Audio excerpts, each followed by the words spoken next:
Hi, everyone. Thank you for taking the time to engage with this presentation. Writing is a journey, writing and evaluating metaphors to increase student understanding. My name is Jen McConnell, and I'm an assistant professor of English education at Longwood University in Farmville, Virginia. I'm also a former middle and high school English teacher, and I'm so excited to be sharing this work with you today. Today, I'll be covering a lot of ground with you, and it's all related to the use of extended metaphor in the secondary ELA classroom.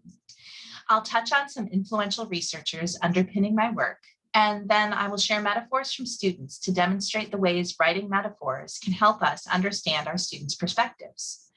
Finally, before we wrap up, I will provide you with some specific instructional strategies rooted in this work.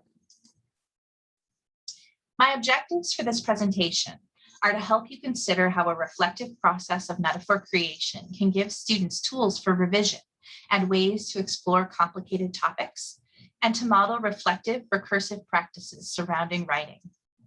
Rooted in the idea that metaphors shape our thoughts, words, and actions that Lakoff and Johnson proposed in their still relevant work, Metaphors We Live By, this presentation is part window into student perceptions and part guide to support teachers through your own process of metaphoric discovery. This presentation will extend our discussion beyond metaphor theory to offer strategies rooted in reflective practice. So let's get started. When someone declares that the world is their oyster, most people do not immediately think of the scene in Shakespeare's Merry Wives of Windsor, where the phrase first appears. Even devoid of the literary context, most listeners recognize that the world is not a particular kind of shellfish, but that the person who shared the metaphoric expression is, either ironically or not, proclaiming their sense of worth and value, that the world is theirs for the taking. Metaphors pervade our speech and thoughts. These metaphors not only represent our perceptions of the world, they actually shape the ways in which we see and interact with the world. Language, as we know, has power. I have taken to using the term metaphor to mean an extended abstract description rooted in comparing two seemingly unlike things. My English teacher brain says that it might be better to call these statements analogies, but I take my cue from Lakoff and Johnson and others who've been inspired by their work to inform my broad definition of metaphor. In this presentation, you will see that metaphors often include like or as, following this general structure. Thing one is like thing two because. This structure for prompting metaphors is the one that is commonly used by metaphoric researchers, specifically in educational contexts. And so it is the way I have come to think about these metaphoric expressions, even when it looks an awful lot like a simile to my teacher brain. But basically, a metaphor in this context means an extended analogy that compares two seemingly unlike things. When metaphors are explored in the classroom, whether they're produced by students or teachers, researchers generally share Lakoff and Johnson's view that the heart of metaphor is inference. Conceptual metaphor allows inferences in sensory motor domains to be used to draw inferences about other domains with concepts like intimacy, emotion, justice, and so on. Because we reason in terms of metaphor, the metaphors we use determine a great deal about how we live our lives. By tapping into the potential of metaphor to uncover these multifaceted connections between learning and a range of comparisons, teacher researchers have been able to deeply explore the perceptions of pre-service teachers, students, and instructors across disciplines and contexts. One example of using elicited metaphors to explore student perceptions comes from Bauer's 2018 study of 131 students in developmental literacy courses in the college context.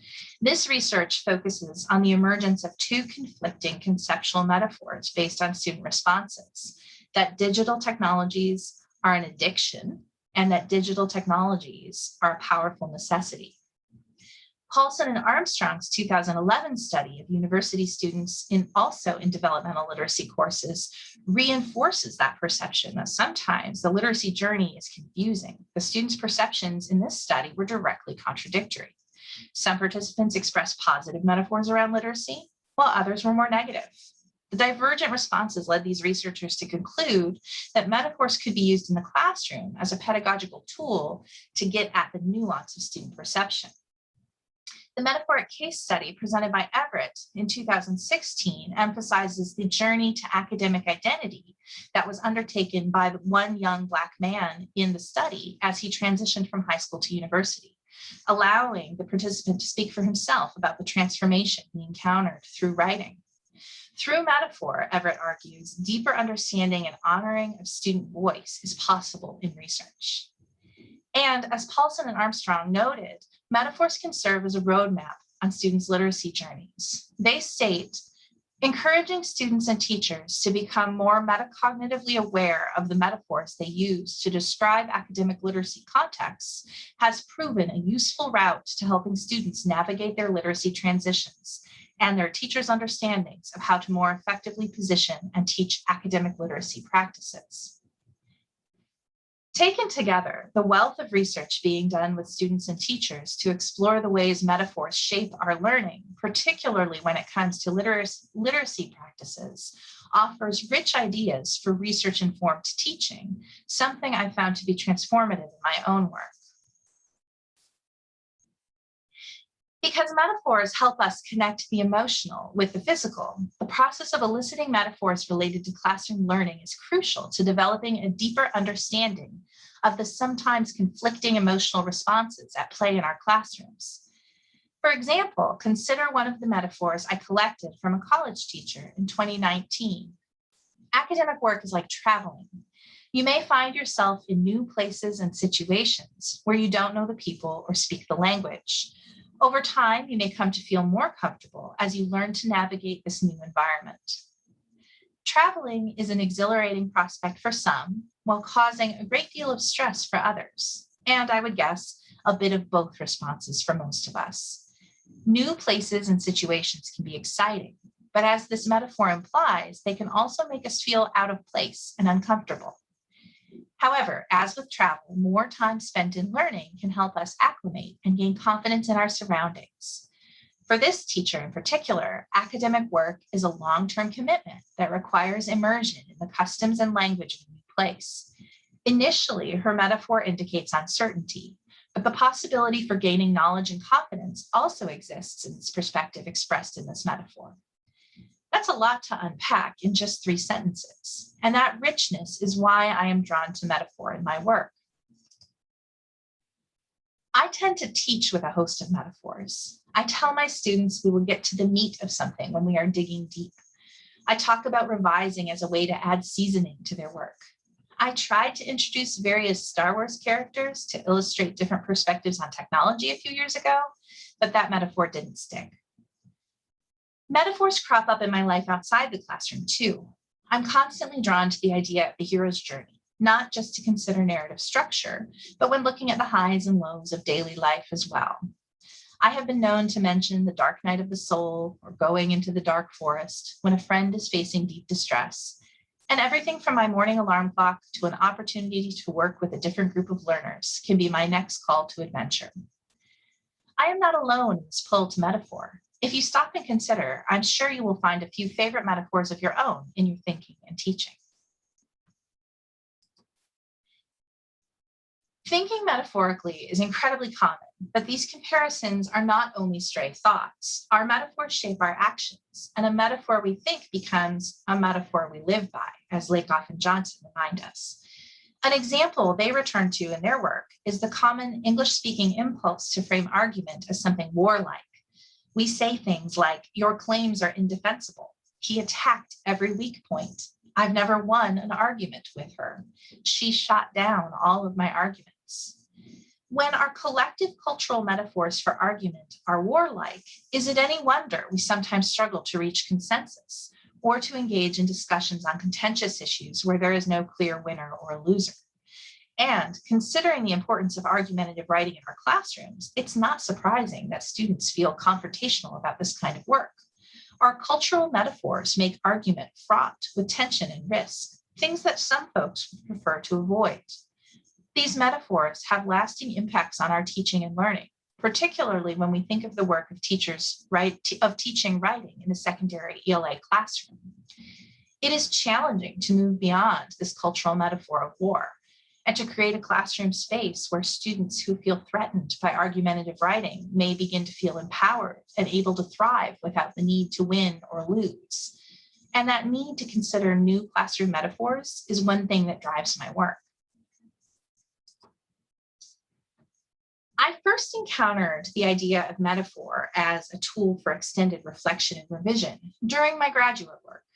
At that time, I was enrolled in a semester-long writing workshop aimed at merging creative writing with scholarly writing. Our instructor shared a writing prompt inspired by Peter Elbow's book, Writing with Power, inviting us to think of a specific writing project through a variety of metaphors. If your project were an animal, what would it be? If your project were a food, what would it be? I want to briefly share the metaphors I created with you before I explain what this experience taught me. In 2018, when I first encountered this activity, this is what I wrote about a piece of writing.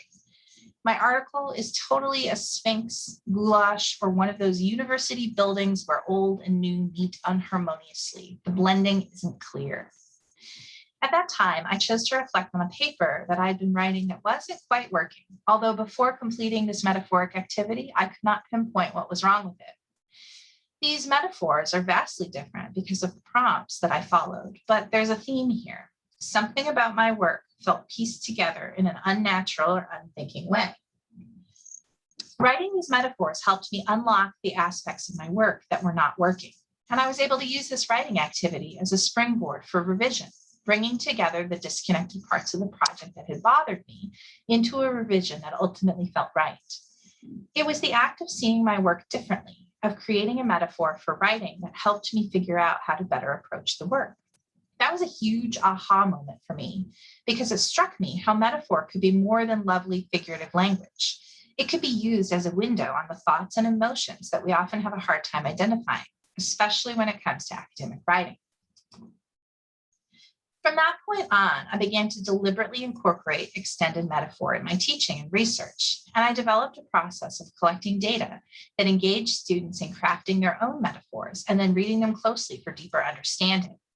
Specifically, I began asking students to create their own metaphors around writing and literacy practices in school. Based on this research, I started to see patterns in the ways students wrote about writing. In some of the metaphors and conversations that followed, students compared academic writing to experiences which required unpleasant emotional risk. In addition to metaphors that were explicitly negative and evoked feelings of being unable to control events, many others made reference to feelings of vulnerability related to exhaustion and a sense of danger wrapped up in otherwise positive portrayals of academic literacy, as in this example. Academic literacy is like a boardwalk on the first morning of spring because of the long journey before the final destination. At first, the walk may seem cold and pointless, with maybe too many obstacles in your way.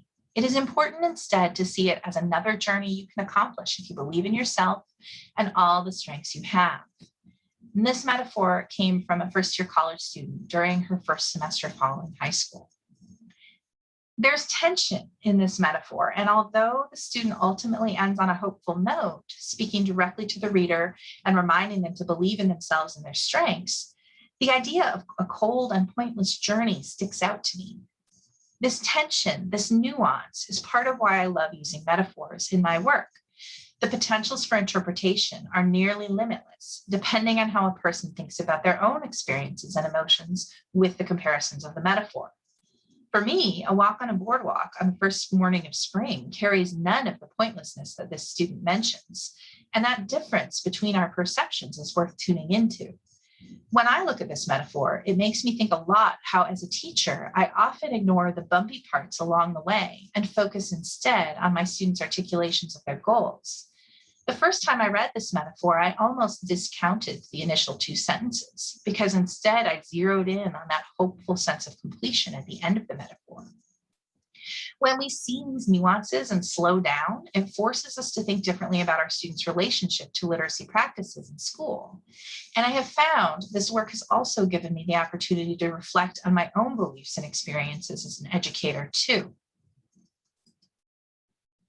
Now, I want to take a bit of time to examine with you two other student perspectives from my research. First, I'd like to introduce you to a college student who connected her first metaphor back to her high school experiences and the sense of failure she felt in that context, regardless of the effort she put in. She told me, academic literacy is like high school because you are constantly being peer reviewed with majorly negative remarks. It takes a lot of blood, sweat, and tears over a long period of time to come out with nothing but a sheet of paper. You will probably get covered in red marks and are almost guaranteed to be drawn on with pen at some point. During our second conversation, this student opted to revise her original metaphor. As she worked through her thoughts, thinking out loud, she mused, what else can I compare academic literacy to? Is it like trying to impress someone you can't? Is it like stand-up comedy? Academic literacy is like stand-up because it's subjective to whoever's experiencing it, but there are elements that can be agreed upon to reflect general quality. And because there are lots of unspoken small rules that you learn once you get the main part down, I guess. And it's a never-ending process of trying to get better. Despite her revisions, this new metaphor still expresses intimidation and vulnerability related to academic work.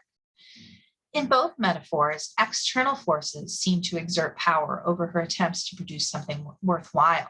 Although in her second metaphor, she does indicate more confidence in demonstrating the requirements of academic literacy for the audience she imagines is judging her.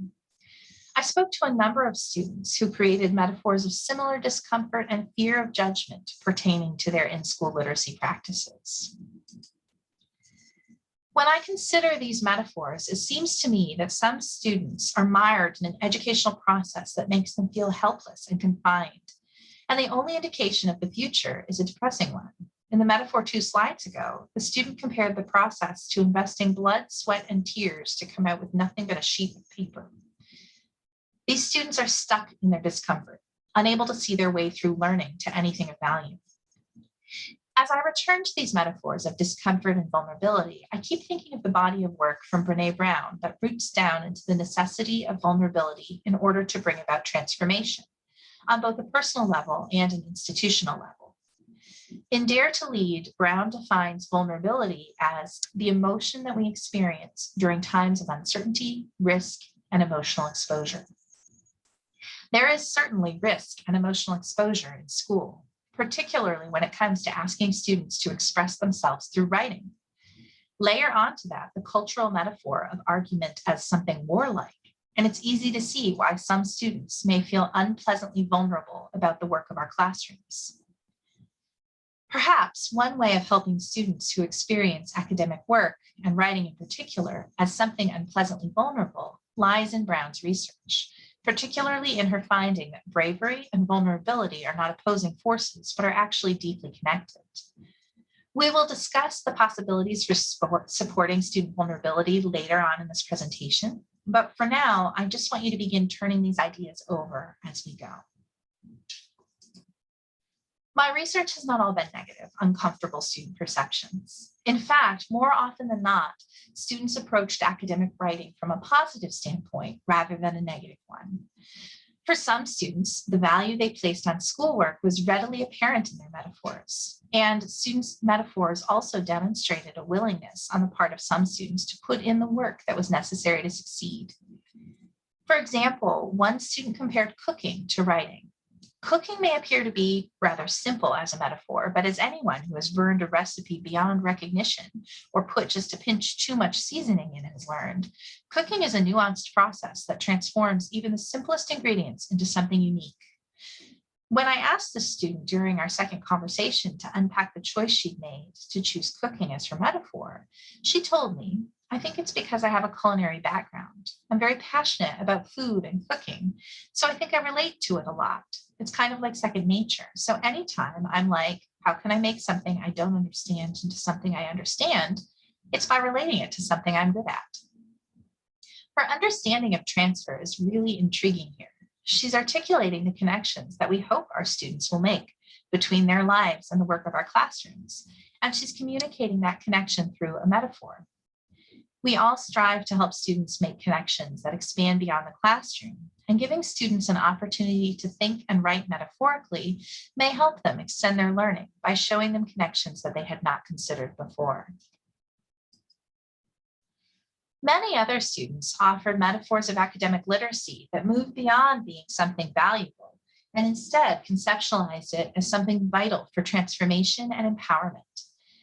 These students expressed very specific desires to use academic literacy practices to empower themselves and others, offering a glimpse of the ways in which academic literacy may play a role in students' lives that transcends the context of a particular classroom or discipline, as in this student example, which compares academic work to fine arts.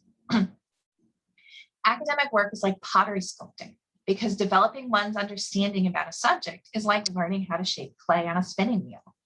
As you learn how to study a topic more efficiently, it's similar to how you would develop the proper motor skills for shaping clay against the spin of the wheel. Just like how you need different skills for completing different subjects of academic work, you would have to relearn and develop new motor skills if you wanted to make different types of pots.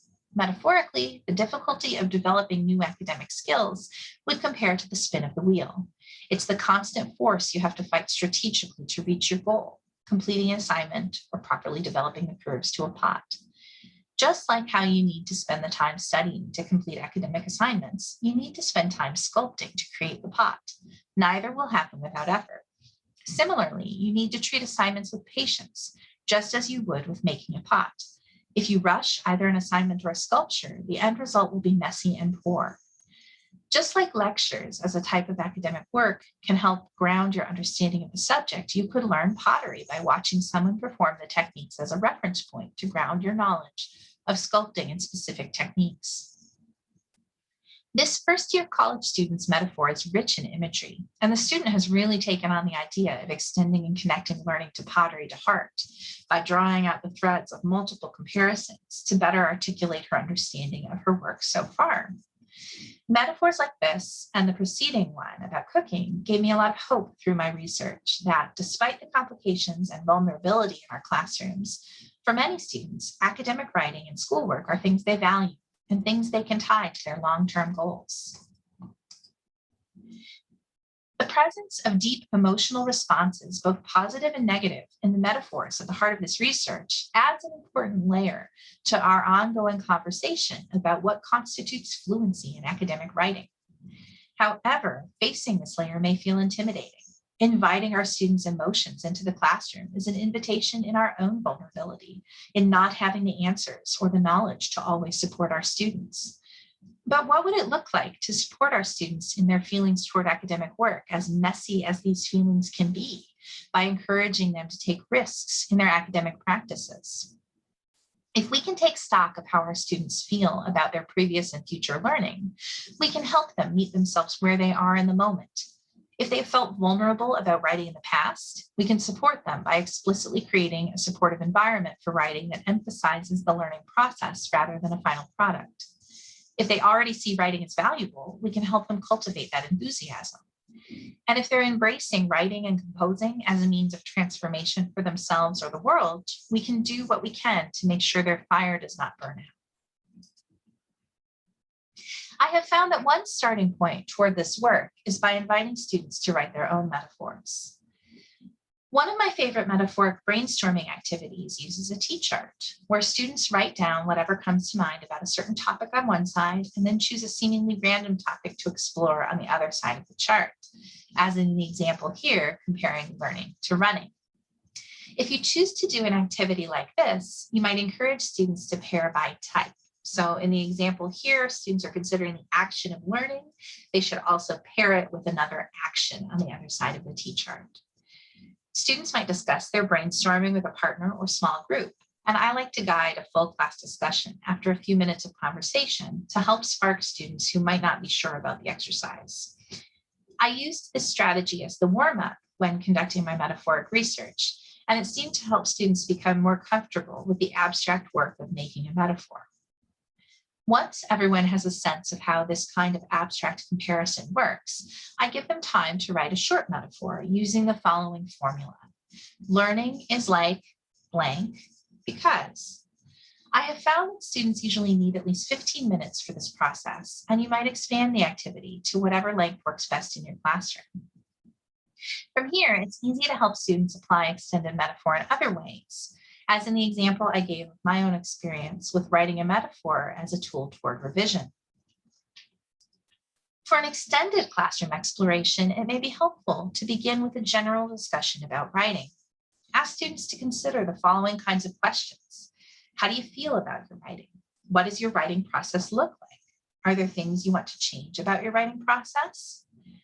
To anchor this reflective writing exercise with elements of close reading, you might share an article or chapter on writing identity and process with the students. One I like to use is 10 Ways to Think About Writing, Metaphoric Musings for College Writing Students by E. Shelley Reid, which is available as part of an open access textbook for first-year college writing. Reading an essay targeting college writers can help high school students consider the potential for growth in their own writing by giving them an idea of academic expectations they will face in the future. And that vertical alignment can support teachers as well. As Melissa Dennehy reminds us, instructors at both levels need a more concrete understanding of what is happening across the bridge, including more awareness of convergences and divergences between high school and college assignments, objectives, and environments. Bringing in this essay or another with a college focus can help us build that bridge. After students read, annotate, and discuss the article you selected, or simply discuss their own feelings about writing, have them pull up one of their own recent writing assignments for closer exploration. I would invite you to use the same kinds of prompts I used when I compared my essay to a food and an animal in a building. Ask students to write the first thing that comes into their mind, offering the structure. If my essay were an animal or a food, it would be what, because, why. If you're looking for more ideas of metaphoric prompts for this kind of exercise, Peter Elbow's chapter, Metaphors to Prime the Pump, in his book, Writing with Power, has some excellent ideas to promote thinking outside the box. Encourage students to treat this as a free writing, low-stakes activity. This exercise may feel awkward or silly at first, so if you can, I'd encourage you to write along with your students and see what your own metaphors tell you. After time spent playfully brainstorming and writing, give students the chance to analyze their own metaphors. They might highlight words that make them feel positive in one color, words that make them feel negative in another, and then do some reflective free writing about why these words feel good or bad. Or they might read their metaphors aloud to each other and talk about the process of reflecting this way. Invite them to also look closely at their own text and begin to parse connotation and denotation from the words they have used to describe their writing process. A really fun extension and a way to incorporate multimodal composing practices with metaphor and to give your students a chance to see their connections in a different way is to leave space for an artistic exploration after students have written and closely read their own metaphors. You might ask students to collage a picture of the metaphor or draw one, as in the green infographic that the student who used cooking as her metaphor is included there on the screen. Or you might ask them to use their phones to capture snapshots or videos that illustrate their metaphor. Or maybe even ask students to make art based on someone else's metaphor, and then invite a discussion between the author and the artist about what each chose to emphasize and what layers of nuance this practice promoted. During my own research, I took photographs like the one on the left to represent the student metaphors, and then I gave them my image with their text and asked them to revise and reflect based on what they had written. For many of them, my image became a layer of their reflective process. Experiment with ways to help your students spiral even deeper into metaphor. While crafting these metaphors can be an incredibly useful exercise in metacognition for students, student metaphors can also help teachers consider the ways to meet the needs of our diverse learners. After students have written and submitted their metaphors, I'd encourage you to consider a series of questions to guide your own exploration of this work. Some questions to consider include the following. How does the student consider their own learning in relation to others? This is based off of their metaphor. Is there the presence of a teacher or a peer in the metaphor? Or does the metaphor seem to indicate that the student views writing as something solitary? What does the metaphor reveal about the student's goals for the future? As in the example of the boardwalk I shared with you today, that student was looking forward to success at the end of the journey. While in the metaphor about high school, that student saw the journey as painful and pointless. So what does the future look like based on the metaphor? What emotions are present, either explicitly or implicitly, in the student's metaphor? How does this make you feel as a reader? What do these responses mean for classroom practice? If, as in the example of comparing blood, sweat, and tears to something pointless, students have trouble seeing the value of what we do in class, then we need to provide them with prompts and opportunities to connect their in-school experiences with things that matter to them beyond the classroom. The lack of forward-reaching perspectives in these metaphors of vulnerability indicates that such statements might signal a good time to bring in collaborative goal setting. Project-based learning might also be a way to help students develop an ability to look forward and make connections between course content and their lives. With its emphasis on inquiry and authentic student-driven learning experiences, PBL projects can help students who are stuck, feeling like nothing they ever do is good enough to really shine. In these metaphors of vulnerability and discomfort, too, the thing that the students are seeking is some level of safety and some form of connection. So considering the ways we can continue to build safe classroom spaces that are connected communities in order to support these students moving forward, these are all things we can begin to consider based on collecting student metaphors. Paying this kind of close attention and teaching our students to pay similar attention to metaphors can offer important insight into the nuanced perspectives that we all bring to the classroom. And how we choose to use this information offers the potential to transform our teaching. You could also explore your own metaphors with the questions that we've asked today in mind as a means of checking in with yourself and reflecting on your practice. So now that we've taken some time to explore the theory behind metaphoric thinking, to consider student metaphors, and to think about specific classroom activities that integrate metaphor into reflective practice, I want to summarize 4 different ways you might choose to bring this work into your classroom as a result of this presentation. Moving forward, you might help students develop strategies for revision through metaphor. Asking students to create metaphors for their work, for example, my assignment is like because, can help them identify problem spots and take steps to fix any issue the metaphors uncover. For example, if a student describes their work like knotted string, you can help them discover what needs to be untangled before they can move forward. And student metaphors can also provide validation. For the student who describes their work as art, you can help them move forward in their creative process with confidence and a commitment to their chosen art form.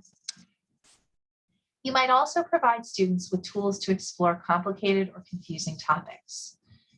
Metaphor lends itself to revealing complications and nuanced emotions. A student might think they feel one way about writing. For example, it's a process that invites ridicule and risk, like stand-up comedy. But their metaphor might also reveal that they have a desire to improve and learn the rules of that risky game. Metaphors can help us make sense of ideas that are complex and can also provide us with the language to explain complex topics to others. You can also use metaphor to model reflective, recursive practices. By engaging with metaphor as part of your own reflective practice, you can model for students the ways in which this kind of abstract comparison can provide guidance and shift your thinking. If you develop a metaphor that makes you uncomfortable, you can work to change it. Explore the process of digging deep into metaphors by asking yourself, what metaphor do you wish you had created and why? Finally, you can develop connections among students and between students and teachers through shared metaphors. These metaphors can be used to open conversations in our classrooms, schools, and professional learning networks. Through this research, I've been pleasantly surprised to see that teachers and students often create metaphors for learning that are aligned thematically, particularly those that see the process as valuable or transformative. Using metaphors to open dialogue between students and teachers can help strengthen our relationships in the classroom, while also empowering students to take ownership of their own learning journeys. Metaphors really are everywhere, in our thoughts, in our speech, and in our writing. And the power of these metaphors to help us understand emotions and relationships in academic work is also the power of paradox.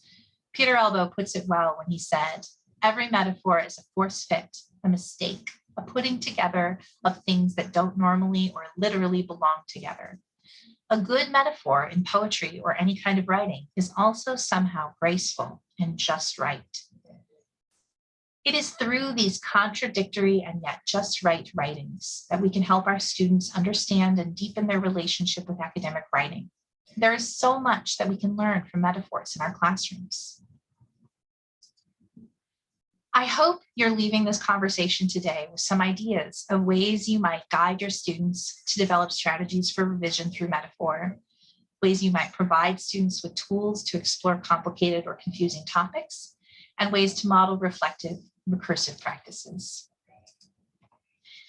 Thank you so much for your time. I hope you will feel free to reach out to me via email at mcconnelljm@longwood.edu or on social media where I am on Twitter as Jen_McConnell.